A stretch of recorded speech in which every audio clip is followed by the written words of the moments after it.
Bismillahirrahmanirrahim. Assalamualaikum warahmatullahi wabarakatuh.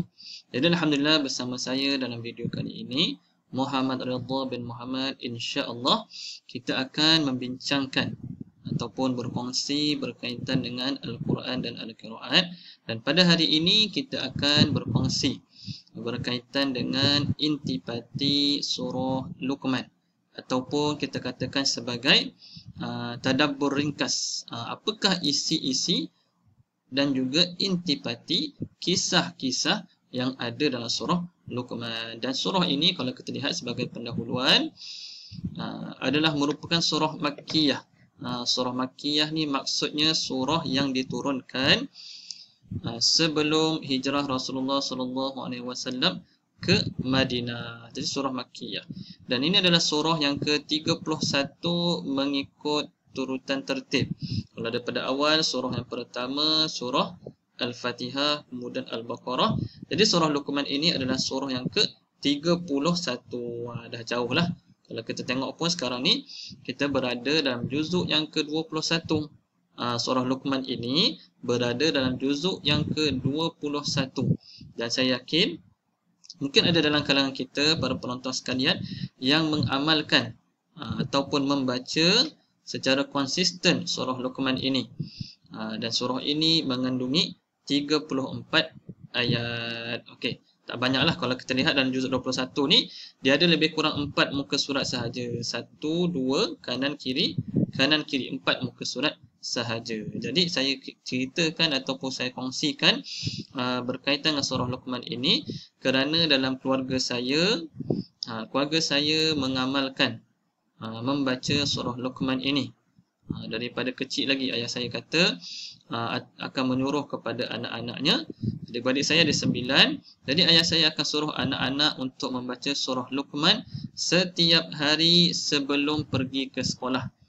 Sebelum pergi ke sekolah. Kalau kita lihat kisah mengenai Luqmanul Hakim ini, beliau diberikan hikmah, kebijaksanaan, kepandaian. Jadi kita juga niat supaya anak-anak kita ataupun diri kita sendiri yang kita baca, yang kita amalkan surah Luqman ini juga berjaya jadi seperti Luqmanul Hakim. Maknanya kita mudah nak terima ilmu, pergi ke sekolah, faham apa yang disampaikan oleh guru. Jadi adik-beradik saya, ayah saya didik dengan membaca surah Luqman setiap hari sebelum pergi ke sekolah. Sehinggalah sampai masuk ke diploma, masuk ke degree juga sama. Tak baca 4 muka surat sekaligus pun tak apa. Sebelum pergi tu, hari ni baca 1 muka surat, esok baca 1 muka surat dan seterusnya. Yang penting kita jadikan sebagai amalan. Mana-mana surah dalam Al-Quran, apabila kita jadikan sebagai amalan, insya-Allah ada keberkatannya dan kita akan sentiasa mendapat pahala. Yang penting kita niatkan dalam hati kita dalam setiap ibadah yang kita lakukan. Okey. Jadi yang keduanya, nama surah Luqman ini diberi bersempena kisah Luqman dengan anaknya.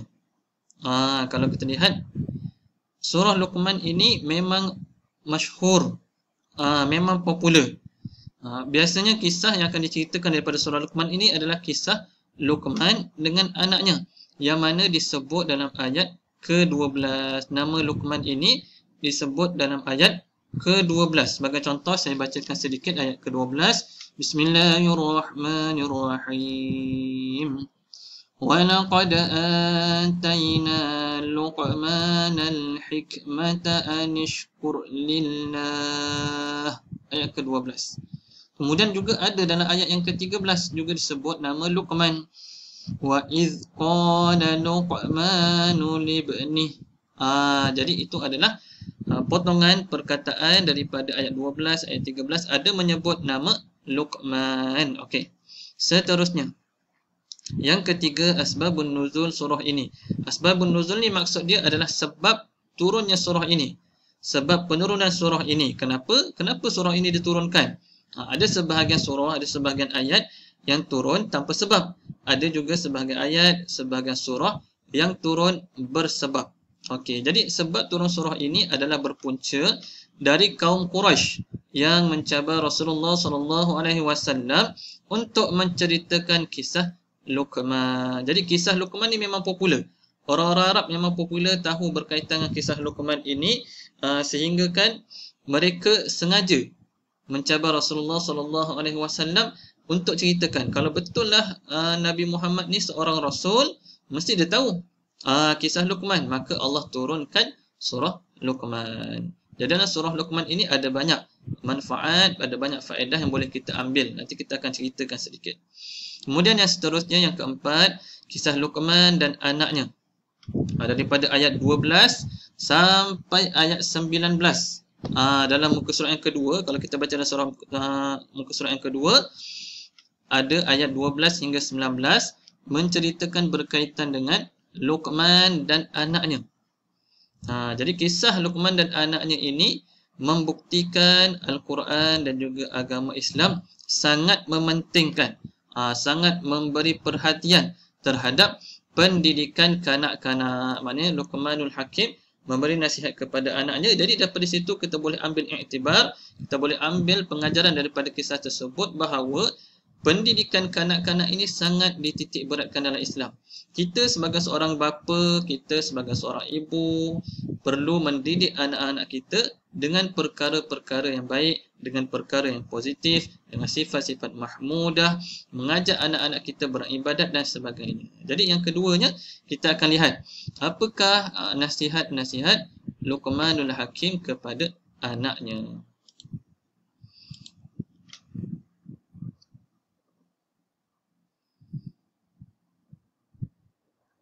Okey, seterusnya apakah wasiatnya?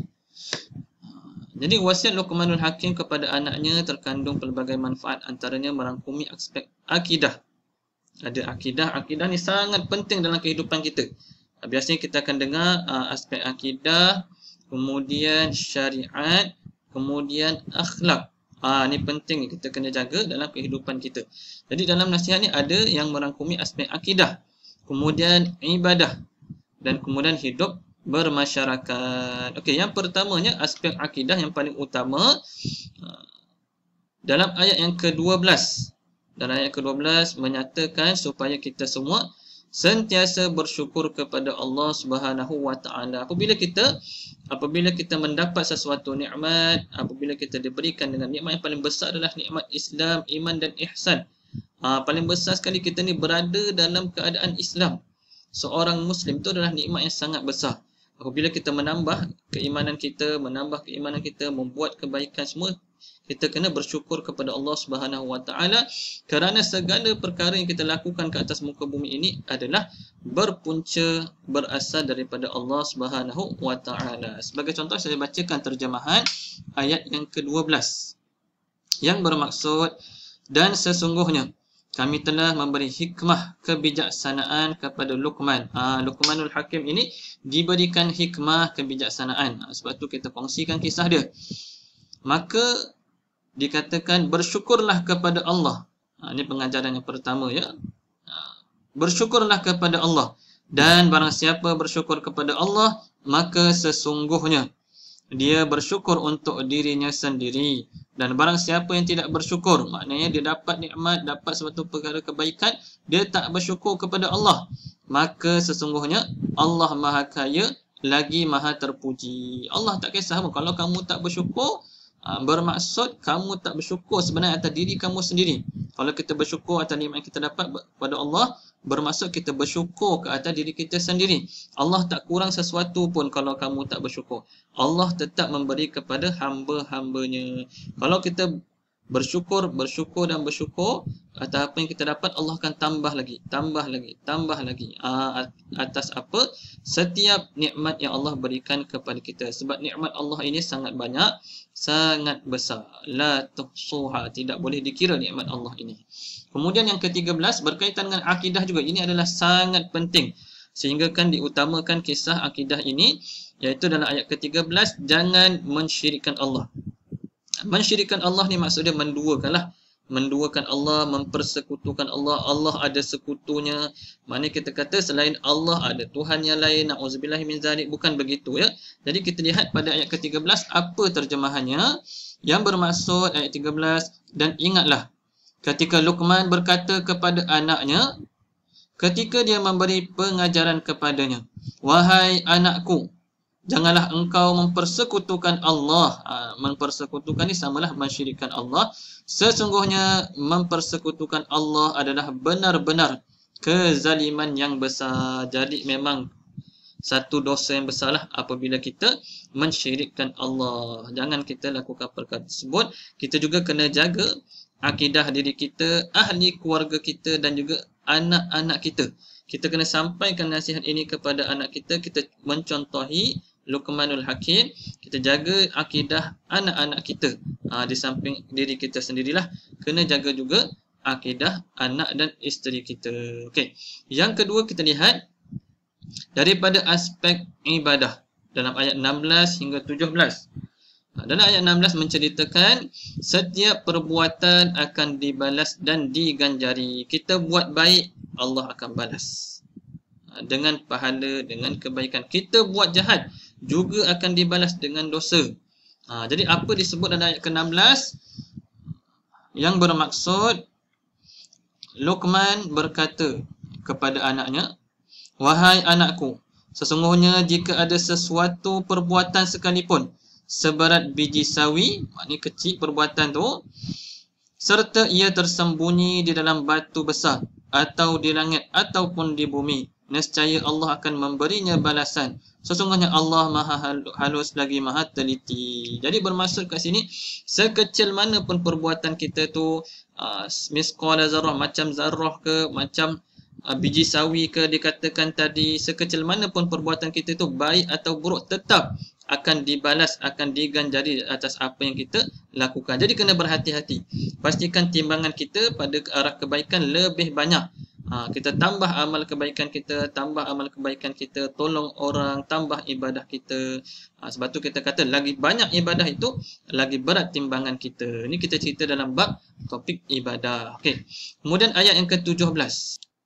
Dalam ayat 17 juga menceritakan berkaitan dengan ibadah, iaitu kita dituntut untuk menunaikan solat, amar ma'ruf nahi munkar. Tunaikan solat kita tak perlu ceritalah, memang wajib bagi kita. Amar ma'ruf nahi munkar ni maksudnya kita mengajak kepada kebaikan, kita ajak kawan-kawan kita, kita ajak ahli keluarga kita kepada kebaikan.